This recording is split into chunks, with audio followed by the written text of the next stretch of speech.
pandemic era rule that three-legged race, which is difficult enough with no legs, well behind everybody. It's extremely difficult because the papers don't lie. The potential witnesses, when we talk about these people in the indictment, there's a lot that he has to deal with. And so let's just go to something else. That pandemic era rule that allowed the U.S. to turn asylum seekers away is set to expire. Crowds have already begun, as you see, to gather at the border as U.S. officials brace for a new surge of migrants. Hundreds of National Guards members deployed, some actually in riot gear. Matt Rivers on the Mexico side of the border, and Maria Villarreal on the U.S. side, reporting on what's going on in this particular moment in time. To expire tonight, with just over 24 hours to go before Title 42 expires, migrants crowding at the southern border.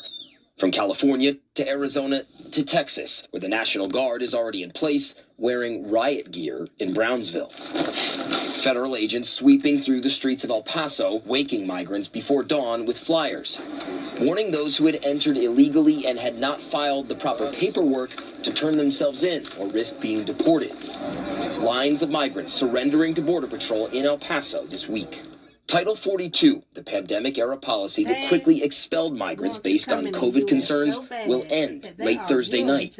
And tonight, DHS Secretary Alejandro Mayorkas with a direct message. We are making it very clear that our border is not open, that crossing irregularly is against the law, and that those who are not eligible for relief will be quickly returned. DHS saying 1.4 million people have already been sent back in the last year. But Mayorkas reiterating there is a path for migrants to come in legally. Individuals who qualify for relief under our laws have a basis to remain in the United States. The contributions of immigrants to this country is quite clear. Still, starting Friday, it will be harder to claim asylum, requiring migrants to have applied for and been denied asylum in another country before being allowed to apply here in the U.S. Anyone deported is subject to at least a 5-year ban from the U.S. Here at the border, migrants rushing to be processed by Border Patrol before that takes effect.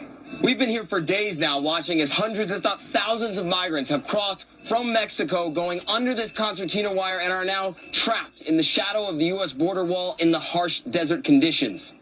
Here on the U.S. side near the wall, the problem has become transportation and processing. They can't get buses here fast enough to pick up all of these migrants that are coming through the wall, so groups are being metered by Border Patrol.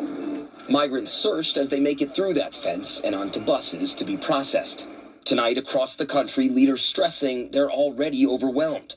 From Chicago simply does not have the infrastructure or resources to continue humanely providing for migrants.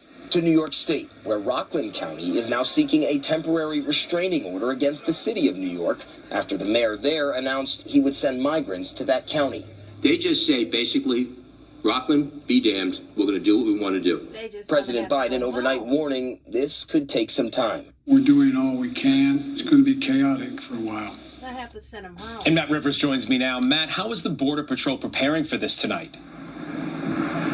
Well, Phil, the Border Patrol saying that facilities in 5 of its 9 regions along the U.S. southwest border are over capacity, but it does appear that this current migrant surge, the peak of it may well be over. The Border Patrol chief now saying that he is not expecting the massive spike in migrant crossings post-Title 42 that so many have been predicting. Phil? All right, Matt Rivers tonight. Thank you. Now to...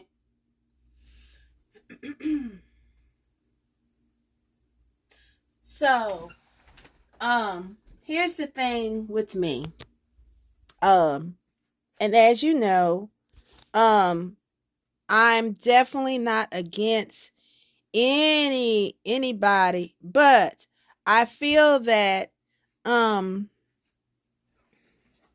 see people sleeping on the streets, waiting to make a home here in the United States is something to really look at. I'm telling you, if you're not legal, they're gonna send you back or wherever you need to go. But this is just a little bit of news that I want to talk to you about. Now I'm going to go into a little bit more, and then after that, it's going to just end. Okay, I'm hoping that y'all are enjoying this crazy news. Former President Trump, who has been ordered to pay columnist E. Jean Carroll $5 million after a jury found him liable for sexual battery and defamation. But will the verdict cost him politically? ABC senior investigative reporter Aaron Katersky has reaction from Trump's fellow Republicans. Tonight, vindication for E. Jean Carroll. I feel fantastic.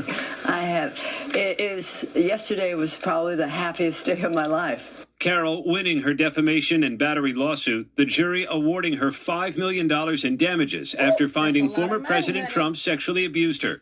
She described the moment Trump's attorney came up to her to shake her hand in the courtroom. He came over to congratulate me. He put out his hand, and I said, he did it, and you know it.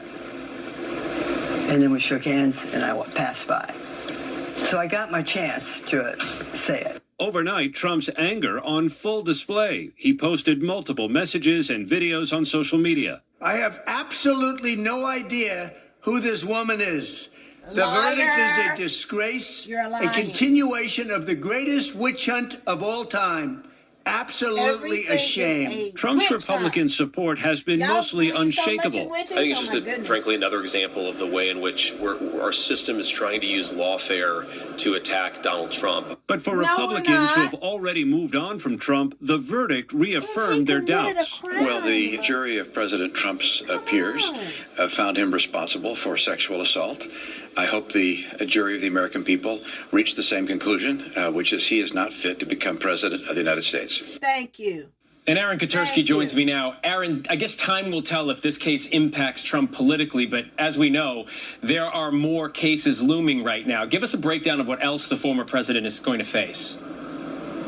Many more, Phil. In addition to the outcome of this civil case, voters could consider Trump's criminal charges here in New York, or the possibility that he could be indicted in Georgia. And at the federal level, a special counsel is investigating two things: Trump's role on January 6th and how he handled classified material.